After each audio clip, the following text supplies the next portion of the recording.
Hello everyone, कल के lecture में हम देखे थे कि 45 डिग्री के कोण के लिए त्रिकोणमितीय अनुपात क्या होगा। त्रिकोणमितीय अनुपात, कल हम इसके बारे में पढ़े थे। आज हम पढ़ेंगे कि 30 डिग्री और 60 डिग्री, 30 डिग्री और 60 डिग्री, इस दोनों कोण के लिए त्रिकोणमितीय अनुपात क्या हो सकता है। 30 डिग्री की बात करें, अगर इसके त्रिकोणमितीय अनुपात की हम बात करें तो हो जाएगा क्या चीज, साइन 30 डिग्री, कॉस 30 डिग्री, टेन 30 डिग्री, कॉट 30 डिग्री,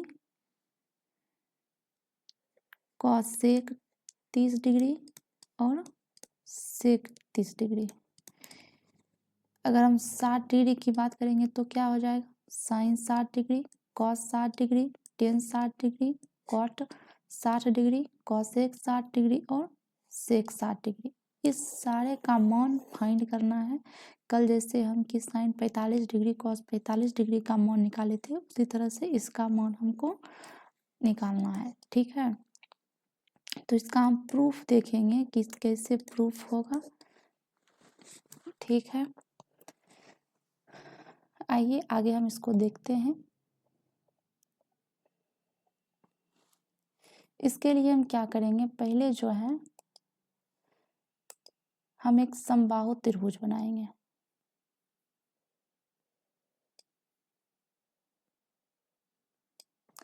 मान लेते हैं कि ये क्या है, एक समबाहु त्रिभुज है। समबाहु त्रिभुज है तो इसका कुछ नाम होगा ए बी सी।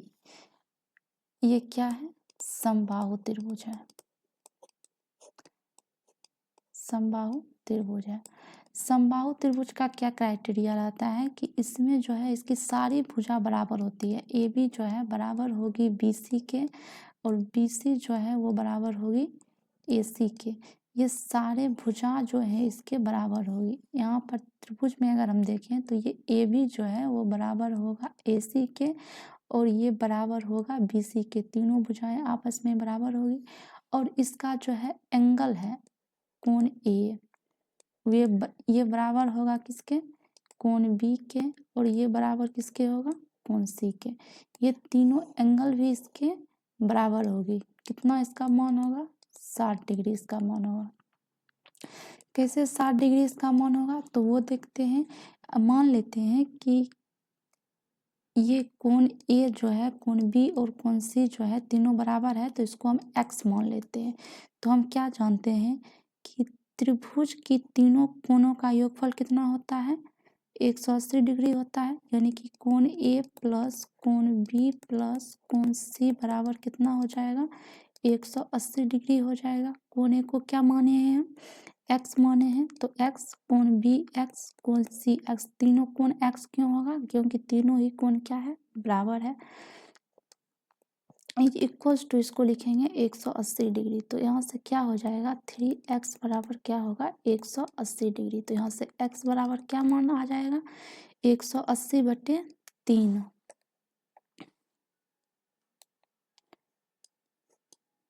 3 छक 18, 60 डिग्री। तो ये कितना हो गया, 60 डिग्री हो गया। ठीक है, तो इसका क्या मतलब है कि अगर ये x जो है 60 डिग्री है, इसका मतलब है कि ये कोण b जो होगा ये भी कितना होगा, 60 डिग्री का होगा। कोण c जो है ये भी कितना होगा, 60 डिग्री का होगा। और ये कोण a जो है ये भी कितना होगा, 60 डिग्री का होगा। ठीक है, तो यहाँ से क्या हम देखिए कि ए बी सी एक समबाहु त्रिभुज है जिसमें इसकी सारी भुजा ए बी जो है बराबर है ए सी के, बराबर है बी सी के, और यहाँ से इसकी तीनों भुजा का जो मान है वो कितना है, 60 डिग्री का है और तीनों ही आपस में क्या है, बराबर है। यहाँ से इतना बात हम देख लिए हैं। अब हम क्या करते हैं कि इसमें हम एक लंब डालते हैं। इस त्रिभुज में हम क्या डालते हैं, एक लंब डालते हैं। तो लंब कहाँ से डालेंगे, यहाँ से डालेंगे। तो यहाँ से एक लंब डालते हैं BC पर। अगर BC पर लंब डाले तो ये कोण कितना हो जाएगा, 90 डिग्री का हो जाएगा। और ये कोण कितना का हो जाएगा, 90 डिग्री का हो जाएगा। क्यों हो जाएगा, क्योंकि हम क्या डाले हैं, लंब डाले हैं। इसका नाम हम कुछ रख देते हैं, मान लेते हैं कि इसका नाम हम डी रख देते हैं, ठीक है। तो यहाँ से क्या हो जाएगा, AD, तो यहाँ से क्या हो जाएगा, AD लंब BC।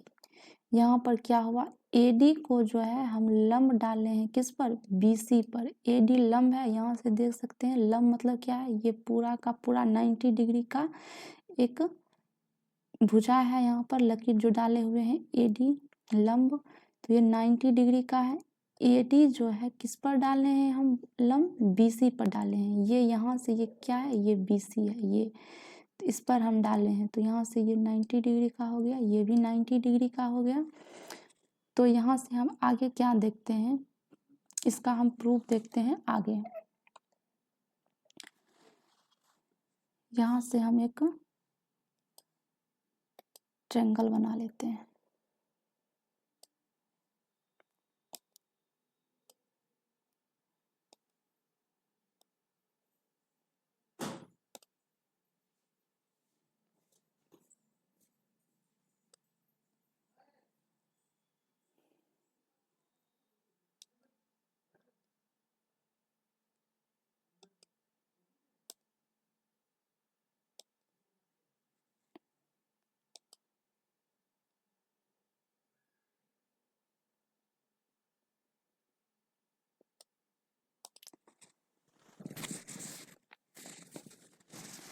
यहाँ पर ये क्या है, समबाहु त्रिभुज है,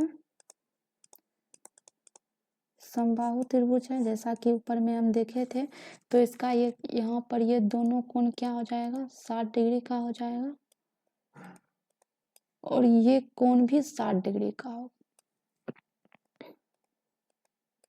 60 डिग्री का हो गया। इसका मान ABC, इसका नाम है ABC, और यहाँ पर इसको क्या लिखे थे, D, तो यहाँ से ये D हो गया, और ये लंब है, तो यानी कि ये कोण 90 डिग्री का है, और ये भी कोण क्या है, 90 डिग्री का है।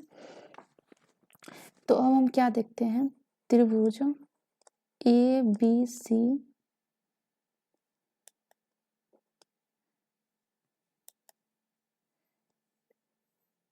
ABD और त्रिभुज ADC में, यहाँ से किस त्रिभुज में हम देख रहे हैं, ये A हो गया, ये B हो गया, ये D हो गया, यानी कि इस त्रिभुज में। और एक त्रिभुज कौन सा बन गया यहाँ पर, AD और C, यानी कि इस त्रिभुज में।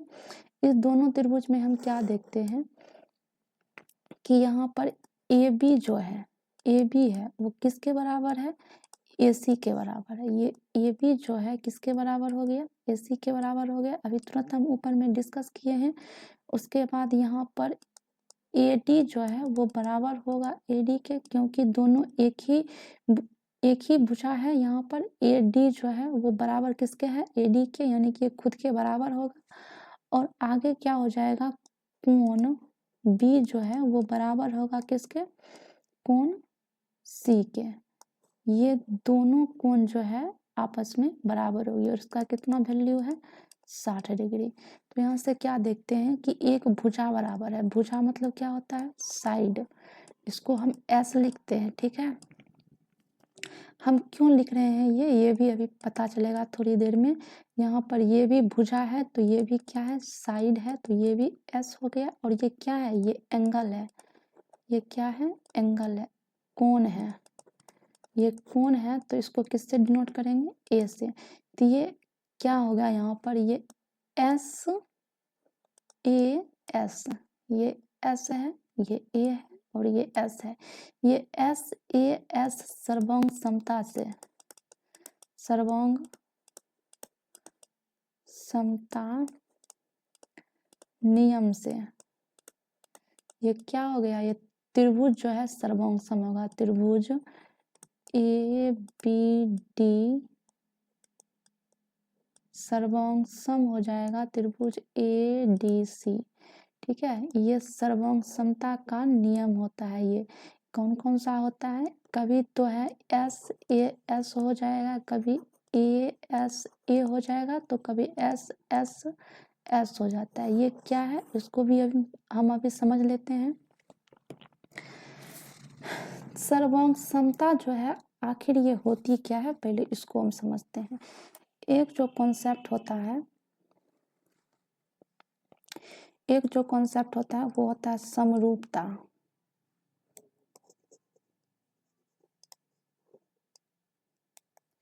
एक क्या कॉन्सेप्ट होती है, समरूपता की होती है, समरूपता की।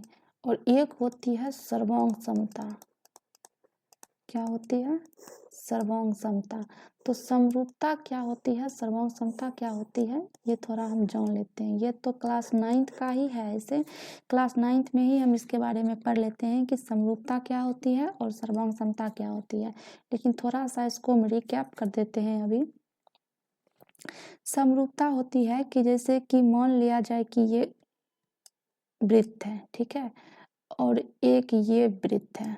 तो ये अगर ये भी वृत्त है, ये भी वृत्त है, लेकिन ये क्या है, ये बड़ा थोड़ा सा वृत्त है और ये छोटा वृत्त है, लेकिन आकृति क्या है, समरूप है। ये भी वृत्त है और ये भी वृत्त है। तो यहाँ से क्या हो गया कि समरूप है, तो ये यहाँ से ये समरूप हो जाएगी। जैसे कि मान लिया जाए कि ये जो है एक आयत है और यहाँ पर एक छोटी आयत ये है, तो ये दोनों आयत है, इसलिए ये क्या हो गई, समरूप हो गई। मान लिया जाए कि ये एक त्रिभुज है, ठीक, और एक यहाँ से बड़ा सा कोई त्रिभुज है, तो ये दोनों त्रिभुज है, तो ये आकृति क्या कहलाएगी, ये समरूप कहलाएगी। लेकिन सर्वांग समता जो होता है वो थोड़ा सा इससे अलग होता है। ये अगर त्रिभुज है तो इतना ही बड़ा त्रिभुज ये भी रहना चाहिए। जब इसको इस पर रखें तो ये दोनों के दोनों बराबर आ जाना चाहिए, तो ये होती है सर्वांग समता। सर्वांग समता मतलब होता है कि जितनी लंबी भुजा ये है उतनी ही लंबी भुजा ये होनी चाहिए, जितनी लंबी भुजा ये है उतनी ही लंबी भुजा ये भी होनी चाहिए, और जितनी लंबी भुजा ये है उतनी ही लंबी भुजा ये भी होनी चाहिए। तो यहाँ और जितना कोण इसका बराबर है, ठीक है, ये तीनों के तीनों कोण जो है, ये कोण इस कोण के बराबर होना चाहिए, ये कोण जो है वो इस कोण के बराबर होना चाहिए, और ये कोण जो है इस कोण के बराबर होना चाहिए। तो ये आकृति क्या हो जाएगी, सर्वांग सम हो जाएगी। मान लिया जाए कि ये एक आयत है, तो इतनी ही बड़ी एक आयत दूसरी भी होनी चाहिए, ठीक, जिसमें ये भुजा जो है इस भुजा के बराबर होनी चाहिए, ये भुजा जो है इस भुजा के बराबर होनी चाहिए, ये भुजा जो है इस भुजा के बराबर होनी चाहिए, और ये भुजा जो है इस भुजा के बराबर होनी चाहिए। अगर ये दोनों आकृति बराबर है, ठीक है, अगर इसको इस पर रख भी दें तो ये दोनों एक दूसरे को ढक लें, तो ये क्या हो जाएगी, ये सर्वांग सम हो जाएगी। ये आकृति क्या हो जाएगी, एक दूसरे के सर्वांग सम हो जाएगी। एस एस एस सर्वांग समता। जैसे कि एक ट्रायंगल में है, इसको अच्छे से आप समझ पाएंगे कि ये एक ट्रायंगल है और ये एक ट्रायंगल है, ठीक है, और इस ट्रायंगल में हम क्या देखते हैं कि अगर ये भुजा इस भुजा के बराबर होती है, ये भुजा इस भुजा के बराबर होती है, और ये भुजा इस भुजा के बराबर होती है, तो तीनों ही भुजा क्या है, बराबर है। तो इसका जो है क्या हम बोलेंगे कि ये एस एस एस सर्वांग समता से ये त्रिभुज क्या है, सर्वांग सम है। अगर मान लिया जाए कि ये एक त्रिभुज है और ये एक त्रिभुज है, अगर इस त्रिभुज में ये कोण जो है इस कोण के बराबर है और ये कोण जो है वो इस कोण के बराबर है, और एक भुजा ये जो है इसके बराबर है, तो यहाँ पर कौन सा सर्वांग समता नियम लगेगा, एक भुजा बराबर है, दो कोण बराबर है, तो इसको हम लिखेंगे ए एस ए सर्वांग समता। ये कोण जो है एक ये कोण वाला हो गया, और ये कोण जो है ये वाला कोण के बराबर हो गया ये कोण, और एस एक भुजा है जो कि ये इस भुजा की बात कर रहा है कि ये भुजा इसके बराबर है, तो यहाँ से क्या हो जाएगा, ए एस ए सर्वांग समता, यानी कि ए एस ए सर्वांग समता के नियम से ये त्रिभुज जो है इस त्रिभुज के सर्वांग सम है। तो यही बात हम ऊपर भी थोड़ा सा पढ़े थे कि ये जो है ये त्रिभुज ये जो त्रिभुज है यहाँ पर ए बी सी, इसमें हम दो त्रिभुज देखे हैं अंदर में, ए बी डी और ए डी सी। तो यहाँ से जो है ए बी जो है वो बराबर है ए सी के, और यहाँ पर ए डी जो है वो खुद के बराबर है, ए डी के बराबर है, और यहाँ एक कोण बराबर है, एक कोण बराबर है, कोण बी जो है वो कोण डी के बराबर है। तो यहाँ से हम कौन सा सर्वांग समता नियम लगाएंगे, एस एस ए, दो भुजा बराबर है और एक कोण बराबर है। तो यहाँ से एस ए एस सर्वांग समता नियम से हम कह सकते हैं कि त्रिभुज ए बी डी जो है वो सर्वांग सम है त्रिभुज ए डी सी के, त्रिभुज ए डी सी के। अगर ये सर्वांग सम है तो इसका क्या मतलब है कि अगर ये त्रिभुज जो है इस त्रिभुज को ए बी डी को अगर इस पर रखेंगे, ठीक है, तो ये दोनों ही त्रिभुज एक दूसरे को क्या करेगा, ढक लेगा। तो इसका मतलब है कि कोण ए जो है, ठीक है, कोण ए में कौन सा, बी ए डी, कोण बी ए डी, ये कोण हो गया, यहाँ से ये कोण हो गया, ये किसके बराबर हो जाएगा, कोण डी ए सी के। डी ए सी कौन सा कोण है, ये वाला कोण है, ये वाला कोण है, ठीक है। इस कोण के जो बराबर हो जाएगा, अगर दोनों बराबर होगा तो ये पूरा कोण अगर हम 60 डिग्री का लेते हैं तो ये आधा कोण कितना का हो जाएगा, 30 डिग्री का हो जाएगा, और ये आधा कोण कितना का हो जाएगा, ये भी 30 डिग्री का हो जाएगा। क्यों, क्योंकि ये दोनों कोण बराबर है, और जब बराबर है तो इसको हम, और ये पूरा 60 है तो इसको बराबर बराबर भाग में डिवाइड करेंगे, यानी कि बी ए डी जो है वो बराबर होगा डी ए सी के, और दोनों एक क्या क्या क्या हो जाएगा, ये 30 डिग्री का हो जाएगा, ठीक है। तो यहाँ से हम ये देख लिए। अब हम क्या देखते हैं कि अगर ये त्रिभुज सर्वांग सम है तो ये और क्या बराबर हो जाएगा, बी डी जो है वो बराबर हो जाएगा डी सी के, ठीक है। ये त्रिभुज सर्वांग सम है, इसका मतलब इसकी सारी भुजाएं, सारे कोण जो है सब के सब बराबर होगी। तो इस त्रिभुज में ये जो है ये बी डी ये किसके बराबर हो जाएगी, डी सी के बराबर हो जाएगी, और ये कोण दोनों क्या हो जाएगा, 30 डिग्री के हो जाएगा, क्योंकि ये त्रिभुज क्या हो, सर्वांग सम निकल गया है, ठीक है। तो ये दो चीज यहाँ से आ जाती है। तो आगे हम थोड़ा सा देखते हैं इसको।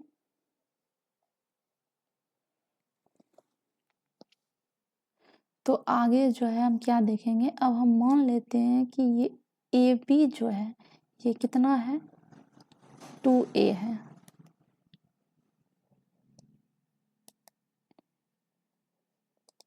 ये क्या है, 2a है।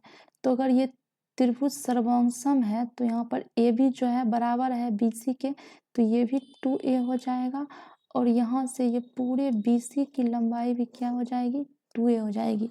हम इसको a भी मान सकते हैं, ठीक है, इसको a भी मान सकते हैं, लेकिन हम यहाँ पर क्या माने हैं, 2a माने हैं। तो इसका भी कारण है, इसका क्या कारण है, तो ये जो है कैलकुलेशन को थोड़ा इजी कर देगा, क्योंकि अगर हम बी डी की मान अगर निकालेंगे तो ये बी डी जो है वो क्या है, बी सी का आधा है, ये बी डी जो है वो बराबर क्या है, BC बटे 2 है, इसका आधा है। तो अगर हम पूरे BC को अगर हम 2a मान लेते हैं तो ये BD क्या हो जाएगा, 2 2 कट गया, ये BD बराबर क्या निकल जाएगा, a निकल जाएगा। तो यहाँ से BD का मान जो है वो a आ गया, तो BD जो है बराबर है DC के, तो ये भी a हो जाएगा। लेकिन अगर हम इसको a मानते हैं, अगर ए बी को a मानते हैं तो बी सी भी हमारा क्या हो जाता है, a हो जाता है। तो बी डी का जो मान होता है वो a बटे 2 हो जाता है। तो यहाँ से थोड़ा सा कैलकुलेशन जो है थोड़ा सा टफ होता है, ज़्यादा नहीं होता, थोड़ा सा टफ हम कह सकते हैं। तो इसलिए हम इसको आसान बनाने के लिए जो है हम इस पूरे बी सी को जो है वो 2a मान लिए हैं, ताकि ये हमारा क्लियर निकल जाए a, और ये DC भी हमारा पूरा का पूरा a आ जाए, ठीक है। तो यहाँ से हम क्या देखते हैं कि ए बी डी जो है एक समकोण त्रिभुज है। समकोण त्रिभुज क्यों है, क्योंकि इसका ये कोण जो है 90 डिग्री का है, ये कोण जो है 90 डिग्री का है, और त्रिभुज ADC में भी ये कोण जो है 90 डिग्री का है, तो ये भी समकोण त्रिभुज है, यानी कि ये भी समकोण त्रिभुज है और ये भी समकोण त्रिभुज है। तो इस दोनों में से कोई भी समकोण त्रिभुज को अगर हम ले करके चले, ठीक है,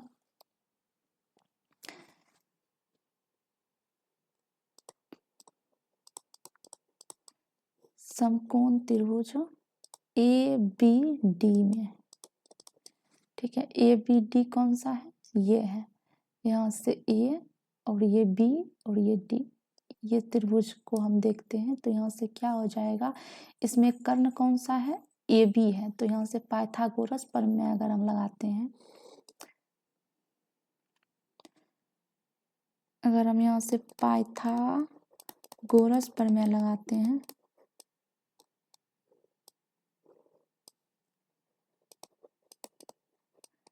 पाइथागोरस प्रमेय, तो इससे क्या हो जाएगा, कर्ण का स्क्वायर, यानी कि AB का स्क्वायर इज इक्वल्स टू क्या हो जाएगा, कर्ण यहाँ पर क्या है, AB है, ये A है और ये B है, तो AB का स्क्वायर इज इक्वल्स टू क्या हो जाएगा, BD का स्क्वायर, ये BD है, तो यहाँ से BD का स्क्वायर और प्लस क्या है, ये लंब जो है AD का स्क्वायर, तो यहाँ से क्या लिखेंगे हम, BD का स्क्वायर प्लस AD का स्क्वायर। तो यहाँ पर AB का मान कितना है, BD का किसका मान यहाँ पर निकालना है, पहले ये देखते हैं। तो यहाँ से किसका मान निकालना है, AB का मान जो है यहाँ पर दिया गया है 2A और BD का मान दिया गया है A, तो यहाँ से किसका मान निकालना है, AD का मान निकालना है। तो यहाँ से AD बराबर क्या हो जाएगा, AD का स्क्वायर बराबर क्या हो जाएगा, AB का स्क्वायर माइनस BD का स्क्वायर, ठीक है। तो यहाँ से AD बराबर क्या हो जाएगा, रूट अंडर AB का स्क्वायर माइनस BD का स्क्वायर। अब हम इसका वैल्यू यहाँ पर पुट करते हैं, तो यहाँ से क्या हो जाएगा, रूट अंडर AB का मान कितना है 2A, 2A का क्या हो जाएगा होल स्क्वायर माइनस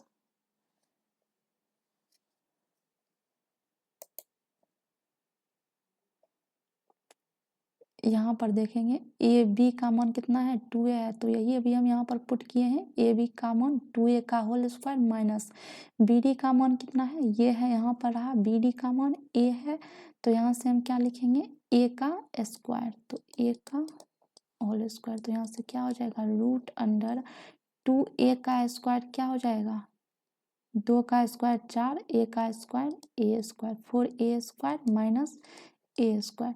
तो यहाँ से क्या आ गया रूट अंडर 3A स्क्वायर, तो यहाँ से AD का मान क्या आ गया रूट 3A, ये आ गया। तो इसको हम यहाँ पर लिख देंगे, इसका मान AD का मान क्या आ गया रूट 3A। अब हम क्या करेंगे, यहाँ पर हम अब त्रिकोणमितीय अनुपात निकालेंगे, ठीक।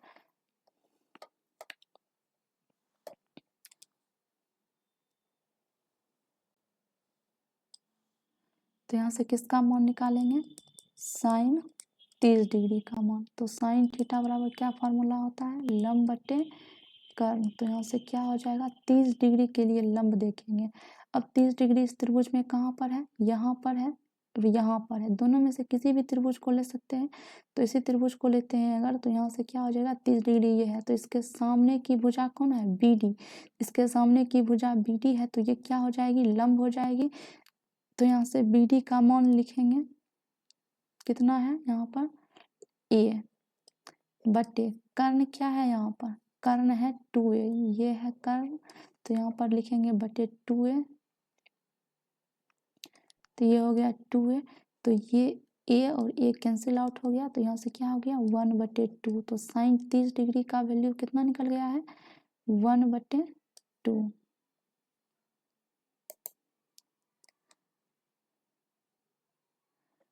आगे जो है हम किसका मान निकालेंगे कॉस 30 डिग्री का मान, कॉस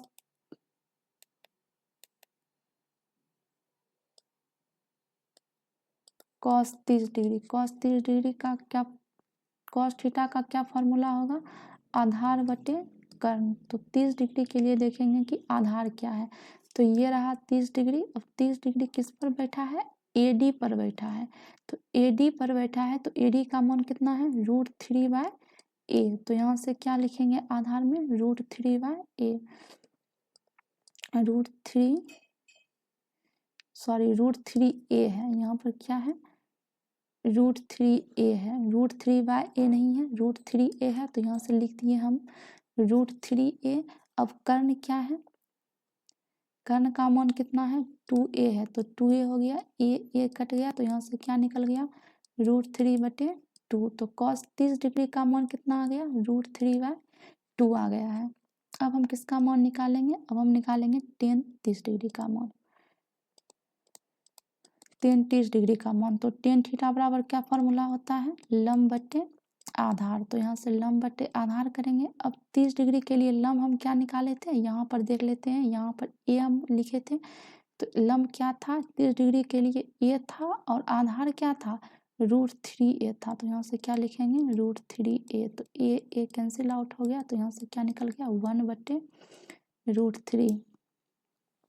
अब हम किसका मान निकालेंगे cot 30 डिग्री, ठीक है। तो cot 30 डिग्री, इस cot थीटा का क्या फॉर्मूला होता है आधार बटे लंब। तो आधार कितना है √3a है, यहाँ पर 30 डिग्री के लिए फिर वही देखेंगे आधार कितना है √3a है, और 30 डिग्री के लिए लंब इसके सामने की भुजा क्या है a है, तो लंब क्या हो जाएगा a।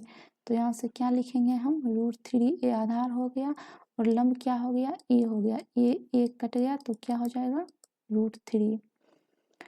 अब जो है किसका मान निकालेंगे cosec 30 डिग्री, cosec 30 डिग्री, इसका क्या फॉर्मूला होता है कर्ण बटे लंब। तो कर्ण का कितना मान है 2a और लंब का कितना मान है a, लंब यहाँ पर है a है, तो ये कट गया, इज इक्वल टू कितना हो गया 2, यानी कि cosec 30 डिग्री का वैल्यू कितना आ गया है 2 आ गया है। अब किसका मान हम निकालेंगे sec 30 डिग्री, sec 30 डिग्री का sec थीटा बराबर क्या फॉर्मूला होता है कर्ण बटे आधार।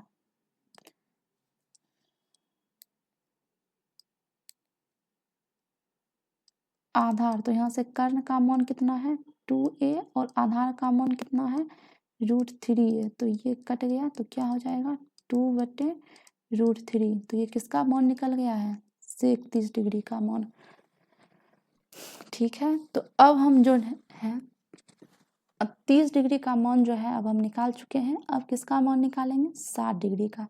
तो 60 डिग्री के लिए हम त्रिकोणमितीय अनुपात देखेंगे कि क्या होगा, ठीक है। तो यहाँ से हम यहाँ लिखते हैं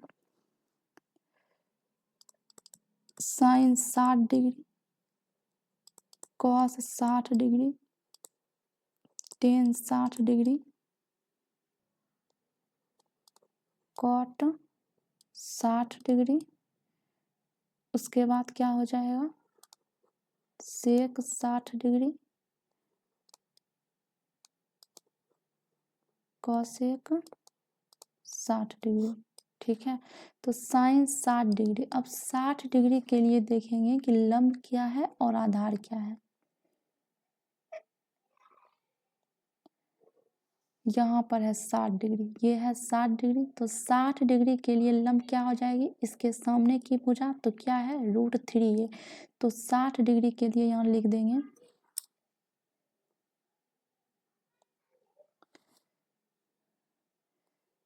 60 डिग्री के लिए, ठीक है। p कितना है, लंब कितना है √3a, और 60 डिग्री के लिए यहाँ पर देखेंगे आधार क्या है। तो ये 60 डिग्री जो है 60 डिग्री इस त्रिभुज में किस पर बैठा हुआ है BD पर बैठा हुआ है, ठीक है। ये त्रिभुज है ABD, तो यहाँ पर 60 डिग्री जो है किस समकोण त्रिभुज में हम देख रहे हैं त्रिभुज ABD में। तो 60 डिग्री है वो किस पर बैठा हुआ है BD पर बैठा हुआ है। तो इसके लिए आधार क्या हो जाएगा 60 डिग्री के लिए आधार A हो जाएगा। तो यहाँ से हम क्या लिख देंगे आधार का मान B बराबर क्या हो जाएगा A हो जाएगा, और कर्ण H बराबर तो 2a ही होगा। तो अब यहाँ से हम लिखेंगे 60 डिग्री के लिए क्या क्या फॉर्मूला होता है साइन का p/h। तो यहाँ से p का मान कितना है √3a/h का मान कितना है 2a। तो यहाँ से ये कट गया तो क्या हो जाएगा √3/2। किसका मान निकल गया sin 60 डिग्री का मान। cos 60 डिग्री का क्या फॉर्मूला होगा तो cos थीटा का फॉर्मूला होता है आधार बटे कर्ण। तो यहाँ से आधार का मान कितना है आधार का मान a है और कर्ण का मान कितना है 2a है। तो a कट गया तो cos 60 डिग्री का कितना वैल्यू आ गया है 1/2। tan 60 डिग्री tan थीटा का क्या फॉर्मूला होता है लंब बटे आधार। तो यहाँ से लंब कितना है √3a बटे आधार कितना है a। तो a कैंसिल आउट हो गया तो यहाँ से क्या निकल गया √3। cot 60 डिग्री cos 60 डिग्री के लिए क्या होता है cot थीटा का फॉर्मूला होता है आधार बटे लंब। तो आधार कितना है आधार है a और लंब कितना है लंब है √3a। ठीक है तो a और a कट गया तो यहाँ से cot 60 डिग्री का मान कितना आ गया 1/√3। sec 60 डिग्री sec 60 डिग्री का क्या होता है sec थीटा का क्या फॉर्मूला होगा कर्ण बटे आधार। तो यहाँ से कर्ण का मान कितना है 2a है और आधार का मान कितना है यहाँ पर देखेंगे b बराबर a है तो a हो गया a कैंसिल आउट हो गया तो यहाँ से क्या निकल आएगा 2 निकल आएगा। तो क्या हो गया sec 60 डिग्री का मान कितना निकल गया 2 निकल गया।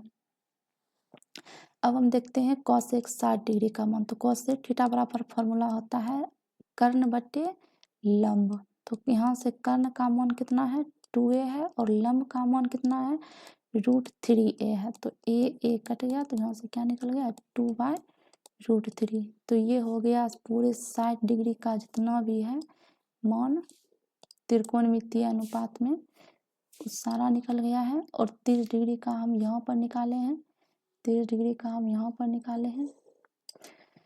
तो यहाँ से 30 डिग्री का मान निकल गया और यही हमको निकालना था। तो आज के लेक्चर को हम यहीं तक रखते हैं। धन्यवाद।